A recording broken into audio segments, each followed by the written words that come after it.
जो भी आपके सामने है मैनिपुलेट करके उसको सच बताया जा रहा है। आप और हम दोनों यहाँ खड़े होंगे, एक ही चीज़ को देख रहे होंगे, आपको हमको दोनों को पता होगा कि ये झूठ है, लेकिन उस झूठ को झूठ बोलने के लिए आज रोक लगाई रटाया जा रहा है। जो गुणगान आपको गाने को कहा जा रहा है, उस गुणगान से अतिरिक्त आप कुछ बोल रहे हैं और उसी एरोगेंस में कि आप बोल कैसे रहे हैं, के स्लोगन को गलत कैसे साबित कर रहे हैं। आज के समय में तमाम जो भी इंडिपेंडेंट जर्नलिज्म कर रहे हैं, जो इंडिपेंडेंट मीडिया हाउसेज है, उनके ऊपर अटैक, कहानियां कहने के लिए बिना ये सोचे कि सरकार को अच्छा लगेगा या नहीं, ये जुर्म बन गया है। वो जो एक पत्रकार का फंडामेंटल ड्यूटी है, वो जुर्म के इस जुर्म का दोष बताते हुए तमाम पत्रकारों को अंदर किया जा रहा है ताकि लोकतंत्र के ऊपर जो पट्टी बांधी जा रही है जनता की आंखों में, वो पे जो हमारे मंत्री जाते हैं, फॉरेन अफेयर्स के मिनिस्टर जाते हैं या हमारे प्राइम मिनिस्टर जाते हैं, तो वो हमारे देश के हित में बातचीत, तो अंबानी वहाँ पे पहले पहुंच जाते हैं अपना हिस्सा लेकर। चाहे वो श्रीलंका में प्लांट्स लगाने का बात हो, सोलर प्लांट्स लगाने का बात हो, चाहे वो बांग्लादेश के साथ टाइज का बात हो, चाहे वो चाइना के साथ टाइज का बात हो, दुष्कार करके बोल के कि आप चाइना का फॉरेन मीडिया प्रोपेगेंडा आप कैरी कर रहे हैं। उसी चाइना से आप कितना पैसा लिए हैं,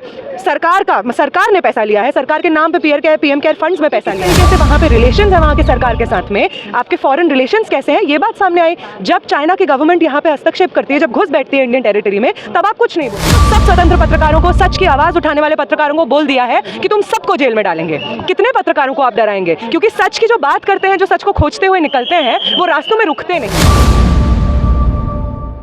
क्या कहेंगे नेहा जी, यहाँ पर आज प्रदर्शन रखा गया था, जिस तरह से न्यूज़ क्लिक के पत्रकारों को रेड मारी गई या उनको गिरफ्तार किया गया, कुछ लोग क्या कहेंगे?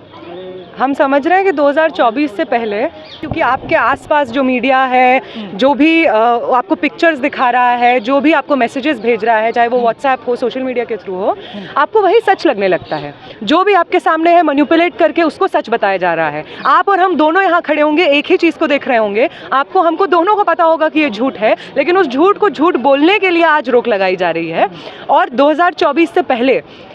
जब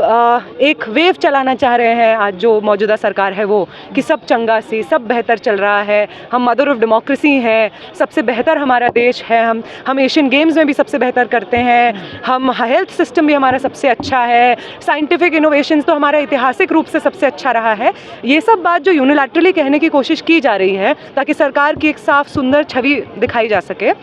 और जो जनता की प्रॉब्लम्स हैं, जनता के मुद्दे हैं, उनको दबाया जा सके। ऐसे दौर में पॉसिबल कैसे है कि आज तक को जो राग रटाया गया है मोदी, योगी, शाह का, अडानी, अंबानी का, उस राग से बरक्श न्यूज़ क्लिक या न्यूज़ लॉन्ड्री या आप जैसे जो स्वतंत्र पत्रकार हैं, वो कैसे कोई बात कह सकते हैं? हिम्मत कैसे हो रही है कुछ लोगों की जो राग आपको रटाया जा रहा है, जो गुणगान आपको गाने को कहा जा रहा है, उस गुणगान से अतिरिक्त आप कुछ बोल रहे हैं और उसी एरोगेंस में कि आप बोल कैसे रहे हैं, सब चंगा सी के स्लोगन को गलत कैसे साबित कर रहे हैं। आज के समय में तमाम जो भी इंडिपेंडेंट जर्नलिज्म कर रहे हैं, जो इंडिपेंडेंट मीडिया हाउसेज है, उनके ऊपर अटैक चल रहा है। और ये अटैक तो मान लीजिए शायद सज्जाद गुल के समय पे शुरू हुआ था, जो एक यंग न्यूज़ रिपोर्टर हैं, कश्मीरी वाला के साथ में काम करते थे और कुछ लिख नहीं रहे थे, वो सरकार के खिलाफ नहीं लिख रहे थे, वो लिख रहे थे कि कैसे उनके गांव में एक कॉमन सिटीजन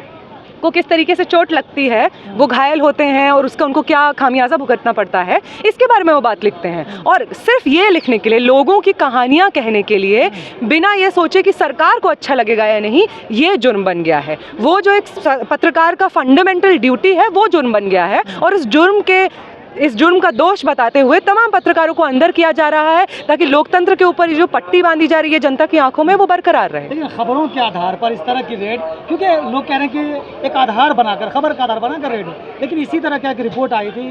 अडानी के खिलाफ, तो उस पर तो इस तरह की रेड नहीं पड़ी। लोग ये भी सवाल उठा रहे हैं। बिल्कुल सही बात है कि अडानी के ऊपर एक, और वो भी छोटी मोटी नहीं थी, हिंडनबर्ग की एक बहुत बड़ी रिपोर्ट आई थी जिसमें ये रिवील हुआ था कि किस तरीके से पूरा देश के जनता, आम जनता का पैसा है जो एक व्यक्ति, एक पूरा खानदान, एक अडानी नाम का खानदान है जो लेके डूब गया है। उसके बाद भी बहुत सारी रिपोर्ट्स आई जिसमें ये बात हुई कि किस तरीके से जहाँ पे फॉरेन टूर्स पे जो हमारे मंत्री जाते हैं, फॉरेन अफेयर्स के मिनिस्टर जाते हैं या हमारे प्राइम मिनिस्टर जाते हैं, तो वो हमारे देश के हित में बातचीत तो बाद में करते हैं। अडानी, अंबानी वहाँ पे पहले पहुँच जाते हैं अपना हिस्सा लेकर, चाहे वो श्रीलंका में प्लांट्स लगाने का बात हो, सोलर प्लांट्स लगाने का बात हो, चाहे वो बांग्लादेश के साथ टाइज का बात हो, चाहे वो चाइना के साथ टाइज का बात हो। आज जिस चाइना को धुतकार करके ये बोल के कि आप चाइना का फॉरेन मीडिया प्रोपेगेंडा आप कैरी कर रहे हैं, उसी चाइना से आप कितना पैसा लिए हैं, सरकार ने पैसा लिया है, सरकार के नाम पे पीएम केयर फंड्स में पैसा लिया है, आपके किस तरीके से वहाँ पे रिलेशंस है वहाँ के सरकार के साथ में, आपके फॉरेन रिलेशंस कैसे हैं, ये बात सामने आई। जब चाइना की गवर्नमेंट यहाँ पे हस्तक्षेप करती है, जब घुस बैठती है इंडियन टेरिटरी में, तब आप कुछ नहीं बोलते हैं। जब भी आपको नेशनलिज्म का ध्वज उठाना होता है, आप बार बार कहते हैं कि पाकिस्तान को देखिए, पाकिस्तान को देखिए। लेकिन सवाल ये भी है कि लोग क्या जो राष्ट्रवादी पत्रकार खुद को कहते हैं वो खामोश है, क्यों? क्योंकि उनके साथी के साथ इस तरह की साजिशें रची जा रही है। आप सही बोल रहे हैं, क्योंकि दमन इतना ज़्यादा है, शायद आज के दौर में ये डर लगना भी लाजिम है, लेकिन हमें भी मालूम है कि ये डर लगते लगते ख़त्म हो जाता है। आप कितना करिएगा? अगर आप सामने वाले को ये बता दे रहे हैं, अगर आज हर कोई वो जर्नलिस्ट जो जानता है कि वो जर्नलिज्म करना चाहता है, वो दलाली नहीं करना चाहता है, और उसके अंदर का जर्नलिज्म करने का जुनून जिंदा है, लोगों की बात, जनता की बात लोगों तक, देश तक पहुंचाने का जज्बा जिंदा है, और वो इसीलिए पत्रकारिता करता है, तो आप उसको कब तक डरा के रखिएगा? आपने तो सब स्वतंत्र पत्रकारों को, सच की आवाज उठाने वाले पत्रकारों को बोल दिया है कि तुम सबको जेल में डालेंगे। कितने पत्रकारों को आप डराएंगे? क्योंकि सच की जो बात करते हैं, जो सच को खोजते हुए निकलते हैं, वो रास्तों में रुकते नहीं हैं, और ये रुकेंगे शायद तभी जब ये सरकार गिरेगी और 2024 में ये लोग हारेंगे।